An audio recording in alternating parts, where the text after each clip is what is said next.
ఆయన ఇక్కడే తిరుగుతూ ఉంటాడు ఎప్పుడు. ఎప్పుడు ఇక్కడే బయటికి వచ్చి వైష్ణవదేవం చేసినటువంటి వాళ్ళు ఎవరైనా ఉంటే అన్నం తిందామని ముక్తి మంటపంలో తిరుగుతూ ఉంటాడు. ఇంకా చిత్రం ఏంటో తెలుసా అండి, ముక్తి మంటపంలో దక్షిణామూర్తిగా కాలు మీద కాలేసి కూర్చుని ఎవరికి జ్ఞానమిచ్చి అనుగ్రహిద్దామనుకున్నాడో వాళ్ళకి అక్కడే కూర్చుని విశ్వనాథ మంటపంలోకి వెళ్ళినప్పుడు జ్ఞానాన్ని అనుగ్రహిస్తాడు. అంత గొప్ప క్షేత్రం కాశీక్షేత్రం. అందుకని మనకు ఆనందంబునరించు కావున ఆనంద విపినాభిధానమయ్యే, మన అనుమతి లేని వాడు ఇక్కడికి రాడు.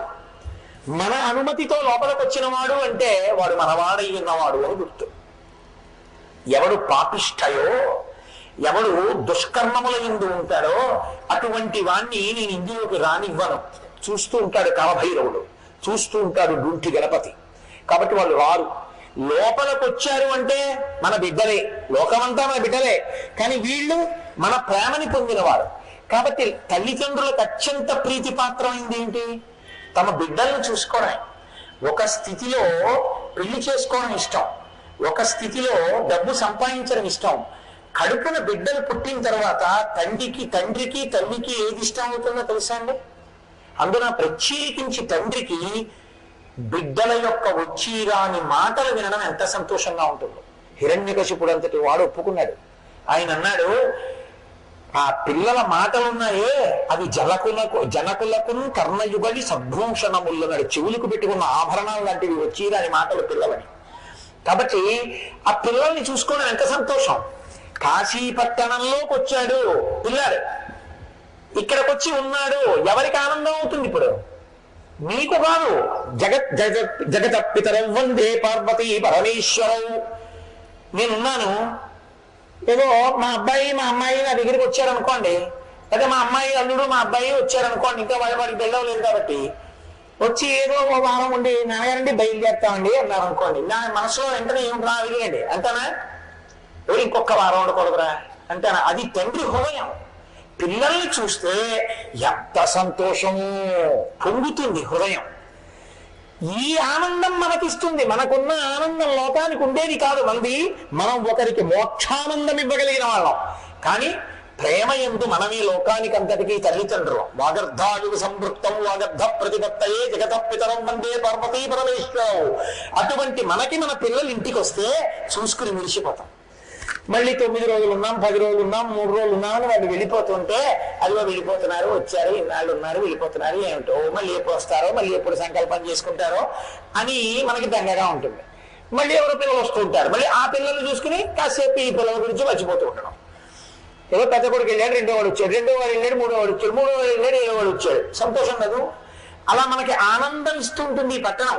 మనకి ఆనందంబు నొరవించుకావున ఆనంద విపినాభిధానమయ్యే సంవసింతు మహాశ్మశాన భూములనే కాన నేనుంట మహాశ్మశానమయ్యే. దీన్ని ఇక్కడికి వచ్చినటువంటి వాళ్ళు మహాశ్మశానే అని సంకల్పం చెప్తారు. ప్రాయశ్చిత్తం చేసుకునే వాళ్ళు వింటారు సంకల్పంలో మహాశ్మశానే అంటారు. ఎందుకు మహాశ్మశానం అని పేరు వచ్చింది అంటే, పరమశివుడు సాకారంగా ఆయన తనంత తానుగా వచ్చి కూర్చున్నాడు అనుకోండి, శ్మశానం అని గుర్తు. అదేంటండి ఆయన కర్మాల ఎందుకు కూర్చోవడం అని మీరు నన్ను అడగచ్చు. పార్వతీదేవి అడిగింది ఈ ప్రశ్న ఒకసారి. కాబట్టి ఎందుకంటే మీరు ప్రయత్నపూర్వకంగా శ్మశానంలో ఉంటారని అడిగింది. మహాభారతంలో అనుశాసనిక పర్వంలో అడిగింది. అడిగితే పరమేశ్వరుడు దానికి కొన్ని కారణాలు చెప్పాడు. పార్వతి, లోకంలో ఉగ్రమైనటువంటి భూతములన్నీ శ్మశానంలో ఉంటాయి. అవి పుణ్యకార్యాచరణమును అంగీకరించవు. కాబట్టి ఎవరైనా పుణ్యకార్యం చేస్తున్నారంటే వాళ్ళకి విఘ్న రూపంలో వెళతాయి, వాళ్ళని పాడు చేస్తాయి, వాళ్ళని చేయనివ్వవు. బ్రహ్మగారు ఒకసారి వచ్చి నా దగ్గర మొత్తుకున్నాడు, శివా, లోకంలో మంగళ కార్యాలు జరగట్లేదు, ఈ భూత ప్రేతాదులన్నీ వచ్చేస్తున్నాయి, వచ్చి మంగళ కార్యాలు జరగకుండా చేస్తున్నాయి. కాబట్టి లోకంలో ఎవరైనా మీ బిడ్డలేదా? 10 మంది కొడుకుల్ని కంటే 9 మంది గొప్ప ఉన్నత విద్యావంతులైనా ఒకటి జేబులైనా వారికి తండ్రిగా. కాబట్టి లోకంలో అన్ని ప్రాణులకి మీరేగా తల్లిదండ్రులు. కాబట్టి మీరు వెళ్ళి శ్మశానంలో కూర్చోండి. కూర్చుంటే వాళ్ళు వెడతా అంటే ఎవ్వరో ఇక్కడే ఉండండి అన్నారు అనుకోండి, మీరు చూడండి అందరూ వచ్చేయండి అంటే నా వెనకాల వస్తుంటారు. అలా ఆయన అక్కడ కూర్చున్నాడు అనుకోండి, కూర్చుని ఎవరు బయటికి వెళ్ళొద్దు అన్నాడు అనుకోండి, ఎవరు బయటికి వెళ్ళరు, అక్కడ కూర్చుంటారు. కానీ వాటికి ఏమిటో తెలుసా సంతోషం. అవి అలా బుద్ధిగా కూర్చో, శ్రద్ధగా కూర్చో అంటే అవేం కూర్చో, వాటికి ఏదో ఒకటి చేస్తూ ఉండాలి. అందుకని ఆయన ఏం చేస్తుంటాడంటే కాసేపు తాండవం చేసి వాటిని ఏమారుస్తుంటాడు. అందుకని లోకాన్ని రక్షించడానికి నన్ను బ్రహ్మ కూర్చోమని ప్రార్థిస్తే వెళ్ళి కూర్చున్నాను పార్వతి. చేత కానివాడిని కాదు, నేనక్కడ కూర్చోపోతే వీళ్ళు ఏ పుణ్యకార్యం చేయలేరు, నేను కూర్చున్నాను కాబట్టి చేసుకుంటున్నారు. శివనింద చేస్తే సరే అయితే వెళ్ళండ్రా అన్నాడు అనుకోండి, వాళ్ళ బతుకైపోయినట్టే. కాబట్టి శివనింద చేయకూడదు, మహాపాపం. అందుకు కూర్చుంటాను, ఒకటో కారణం. రెండో కారణం ఏంటో తెలుసా, బ్రతికున్నంత కాలం ఇలా చూపించి దీనికి సంబంధించిన విభూతి ఏదో ఒకటి చెప్పి నా అంతవాణ్ణి నేనంటాడు. నేను పొడుగ్గా ఉన్నాను, నేను తెల్లగా ఉన్నాను, నా జుట్టు నల్లగా ఉంది, నేను ఈ కులం, నేను ఈ పండితుడిని, ఏదో చెప్తాడు. ఒక్కసారి ఊపిరి పైకొచ్చేశాక దాన్ని తాటికేసి కట్టి తీసుకొస్తాడు. తీసుకొచ్చేసిన తర్వాత దాన్ని కాల్చుకుంటాడు. అప్పుడు వాళ్ళు అందులోంచి బయటకు వచ్చి చూసుకుంటుంటాడు. అప్పుడు నేను పండితుడిని, నేను తెల్లగా ఉంటాను, నేను పొడుగ్గా ఉంటాను, నా జుట్టు నల్లగా ఉంటుంది, నాకు శ్లోకాలు వచ్చు, వ్యాఖ్యానాలు వచ్చు, నేను అధికారిని, నీ డబ్బున్నవాడిని, ఇదేం లేదు. ఇంతమంది ఇన్ని చెప్పి నేను ఇది నేను అది వాడికన్నా ఇంత గొప్పవాణ్ణి అన్న వాళ్ళందరూ అక్కడ ఒక్క చోట సమానంగా నిలబడతారు పార్వతి. అప్పుడు చూడాలి తమాషా, అది చూడ్డానికి నించుంటారు. మూడో కారణం ఏమిటో తెలుసా, బతికి ఉన్నన్నాళ్ళు నా వాళ్ళని అందరితో గడిపాడు.